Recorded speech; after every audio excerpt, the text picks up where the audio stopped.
पुष्पा के बेटे की नई नई शादी हुई।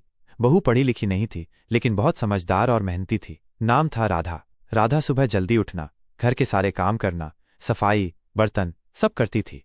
एक दिन पुष्पा की एक सहेली ने पुष्पा से कहा, तेरी बहू तो अनपढ़ है, आजकल तो लोग पढ़ी लिखी बहू ही लाते हैं। यह बात सास को चुभ गई।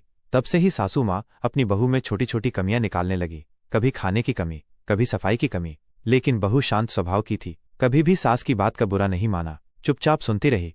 कुछ समय बीता। पड़ोस में एक बहू शहर से आई। अब उसकी चर्चा गांव भर में होने लगी। पड़ोस की बहू हमेशा जीन्स पहनती थी और अपने मोबाइल पर किसी न किसी से बात करती रहती थी। पुष्पा को वो बहुत पसंद थी। एक दिन सास ने अपनी अनपढ़ बहू से कह ही दिया कि काश तू भी इसकी तरह सुंदर होती और जीन्स पहनती, हमारी भी पूरे गांव में इज्जत होती। बहू चुपचाप सुनती रहती। एक दिन गांव में एक महात्मा जी का बड़ा सा सत्संग हुआ। सभी गांव वाले वहां इकट्ठा हुए। राधा ने पूरे कार्यक्रम के खाने की जिम्मेदारी अपने ऊपर ली। राधा ने खाना बनाया और मेहमानों को भी अच्छे से खिलाया। सभी लोग राधा के इस काम से बहुत खुश थे।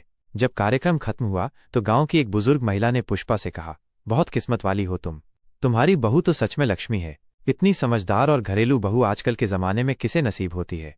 सासू माँ की आंखें भर आईं। उसने तुरंत अपनी बहू को गले लगाकर बोली, आज मुझे समझ आ गया कि घर की इज्जत डिग्रियों से नहीं बल्कि संस्कारों से होती है। कहानी का निष्कर्ष, पढ़ाई बहुत जरूरी है, लेकिन बहू बेटी की पहचान उनके संस्कारों से होती है। जो बच्चे अपने माता पिता के दिल में अपनी जगह बना लें, वही असली पढ़ाई होती है।